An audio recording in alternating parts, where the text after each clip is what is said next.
I'd like to be a little bit provocative and introduce an idea that hasn't been reflected here. We have been talking about services and benefits, which I'm all for, but I think we need to look at the business of government and look at procurement and look at employment. And when we enter into contracts, we need to hold them accountable to Hispanic seniors benefiting and people in need benefiting. So one of the things that I would like for us to consider is to think in terms of what in Europe is called sustainable public procurement, which is that we need a triple bottom line in assessing the business of government. It's not just about getting services, but who got hired to provide those services. What companies got hired to provide those services, okay? So we need to calibrate our expenditures with our policies.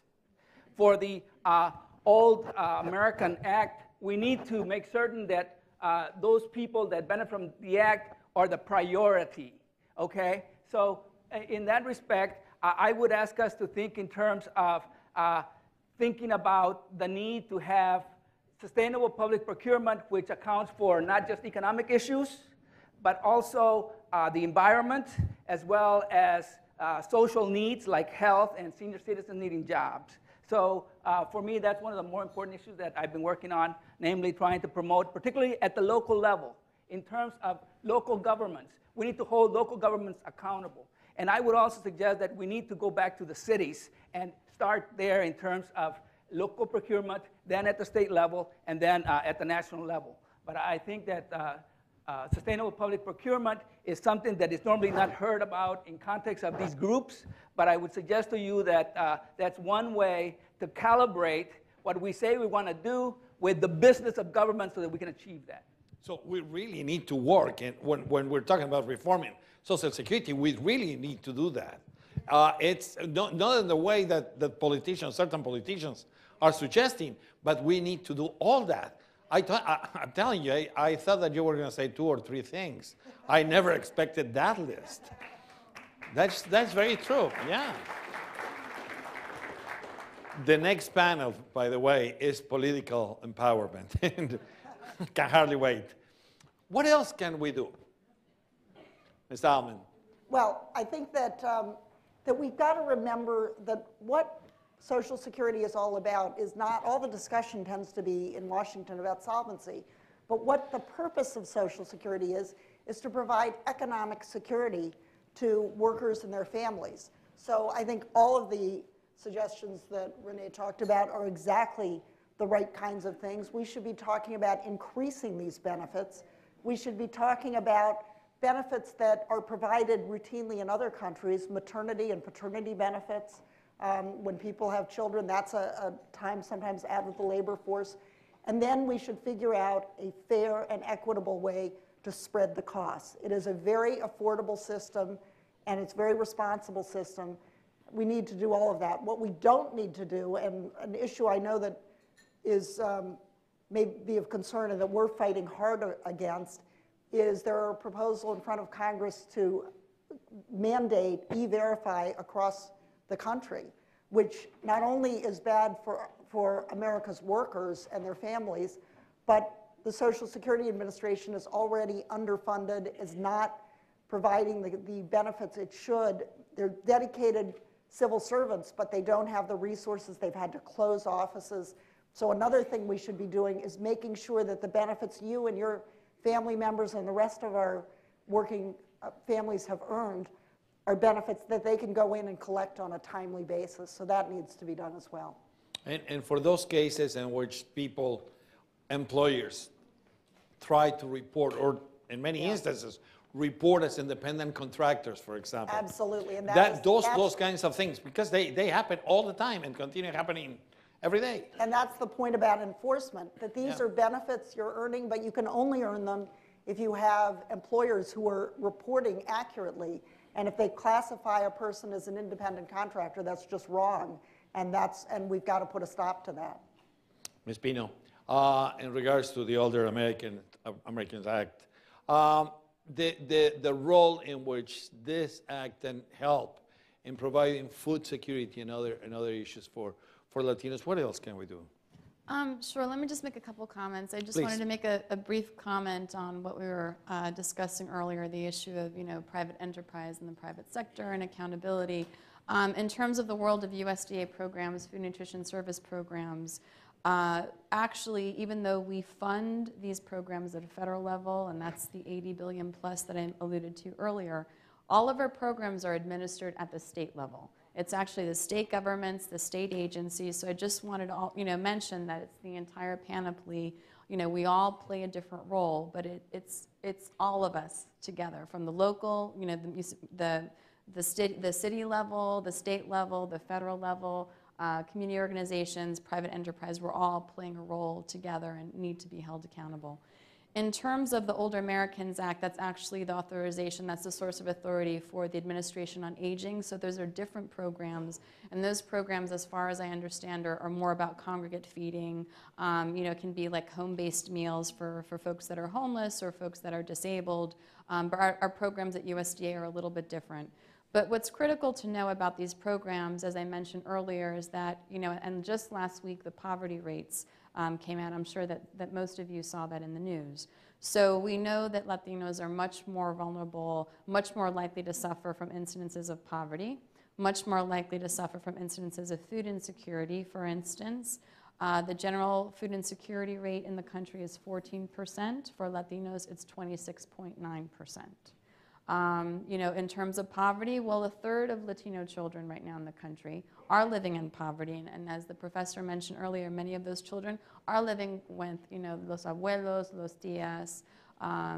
It's all related. So, in looking at how our programs can make a difference, they can make an incredible difference. And we know that even though seniors, the poverty report last week that seniors aren't experiencing, poverty at a higher rate, it really is attributed to the fact that seniors very often have a much more stable income thanks to programs like Social Security. And I know that my colleague, Teresa Nino from CMS, from HHS, was here earlier, but I just want to mention that all of our programs, Social Security, the SNAP program at USDA, the programs administered by HHS, the new opportunities enabled by the ACA, the healthcare reform legislation, all of our programs work together as a critical safety net to help Americans through a tough time of need.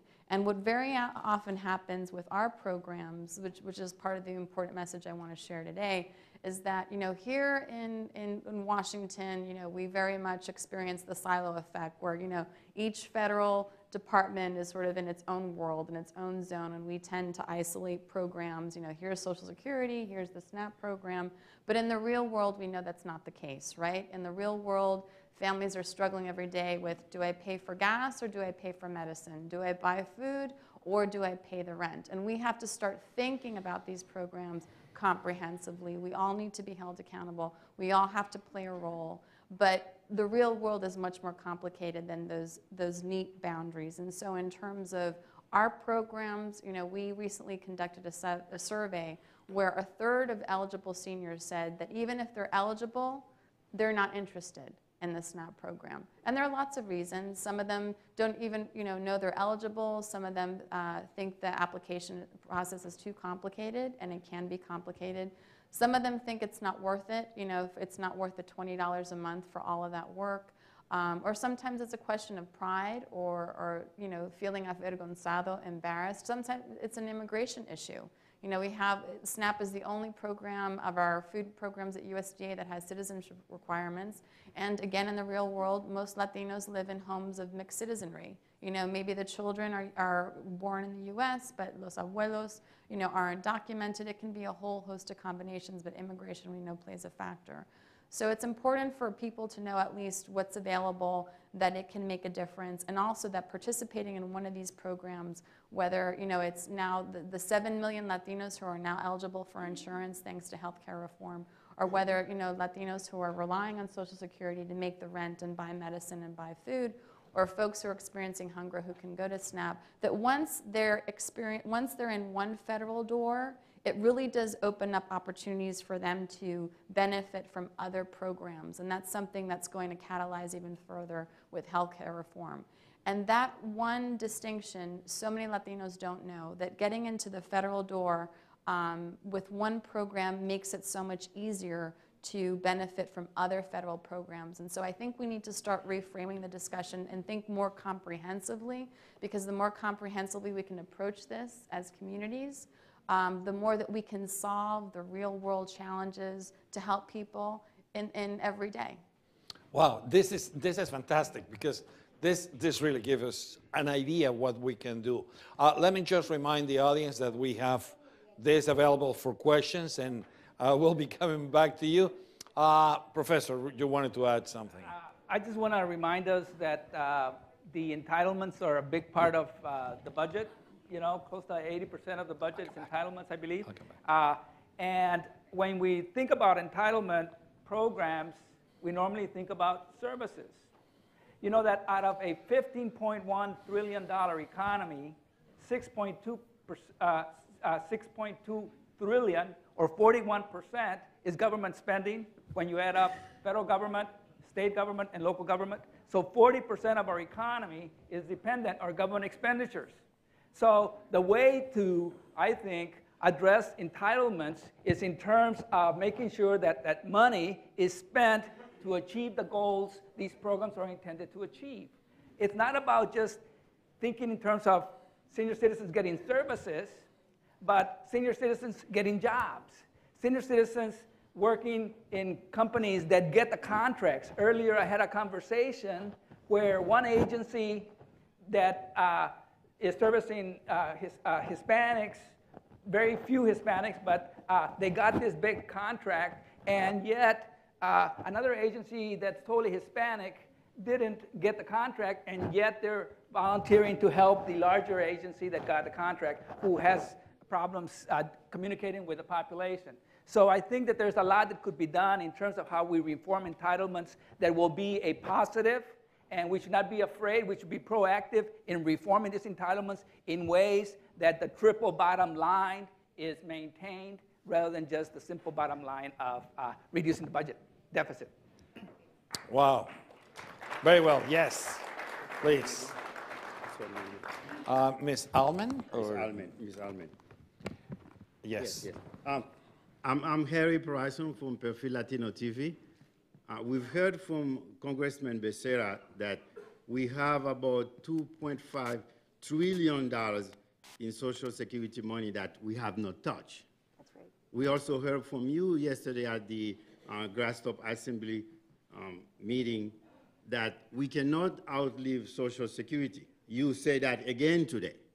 But when there was a debate on the raising the debt ceiling, there was news that maybe the US government will not be able to send Social Security check to the senior. That scared the senior already. So that will not happen in our lifetime, right? Actually, it's very interesting. I wrote an article at that time saying that, I mean, I'm a strong supporter of this president, but I think it was wrong for him to say that, because Congressman Becerra is correct. It's now up to $2.7 trillion of assets in the trust funds. That's how much surplus. This year, most people haven't heard this, this year there will be a surplus in Social Security of about $69 billion. That's just in 2011. So this is a program, as I say, that's very affordable, that our elected leaders should make sure it is a critically important program, that those assets be, they're invested at interest-bearing, they are backed by the full faith and credit of the United States, and it is up to our elected officials as our fiduciaries to make sure that our benefits get paid. We have a question here, and then we'll go to the gentleman over there. Yes. Carmen Miranda Young for Perfil Latino. What can be done to get food banks and mobile feeding programs to be aware or to provide cultural meals to our seniors? We have a problem with that food, but our people won't accept it because it's food that they don't eat. Oh. Well, we provide, through the TFAP program, it's the Emergency Food Assistance Program, I would say generally that constitutes about 17 to 20% of all the food that food banks receive. Most of the food that arrives in food banks is actually private donations or through charity. We work very closely with a fantastic organization called Feeding America. which is basically the national organization for not all, but the vast majority of food banks in the country. And actually, my colleague, Roxana Barrias, is here in the audience with me, but she works at USDA, the Center of Faith-Based Neighborhood Partnerships. And the Food Nutrition Service where I work has partnered with the Center for Faith-Based Neighborhood Partnerships at USDA with Feeding America, because we worked very hard at USDA to develop for our food assistance issues a very strong, it's a program that I'm extremely proud of, but we've developed a very comprehensive, strong Latino strategy that we call La Mesa Completa. And we call it La Mesa Completa because we want to be sure that we're being inclusive and to evoke the image and of having everyone at the table, including Latinos. So in that relationship with Feeding America, we are working on a partnership, but also, we provide that feedback. And they were surprised when the recession began about 3 years ago that the fastest growing client who was going to the food banks were Hispanics all over the country. And they started paying attention and seeing this pattern. And why is that? Well, because I don't know if you saw this other article that came out about a month ago from the Pew Hispanic Center, but between the years of 2005 and 2009, Latinos lost about 66% of their median wealth. That's pretty dramatic. And like I said earlier, Latinos hesitate. Either they don't know about the program, or they're fearful, or they think it's not worth it, but they're not. They participate in our USD programs at a disproportionate rate.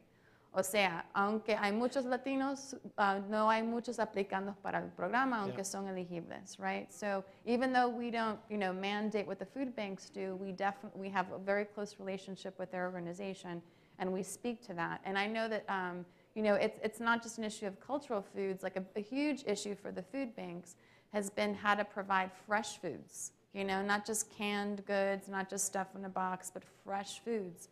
And thanks to the Stimulus Act, the ARA, American Recovery Reinvestment Act, around 3 years ago, launched by the president, not only were SNAP recipients able to receive the average of an additional $80 a month, but through that TFAP program, we provided literally millions of dollars so food banks could have more fresh fruits and vegetables.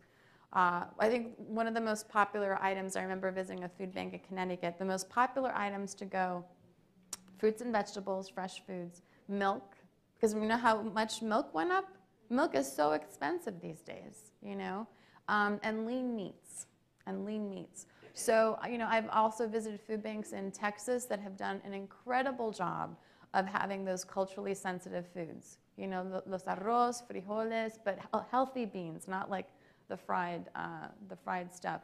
So I think that, regardless of what community you live in, the first thing to do is establish a relationship with your food bank. If you don't have one, food banks are incredible. It's more than just food. They provide, they're like churches. They provide a lot of community support, a lot of information. And if, you're having problems with that relationship, or come to us, and we'll be happy to, Roxana and I do this all the time. We connect people to Feeding America or the organizations, but they're an incredible resource. So I hope that answers your question, but if the food bank in your area doesn't do that, contact us, and there's a way to, sometimes they're just not aware, or sometimes they're just not able because they have limited quantities, because times are tough for them as well.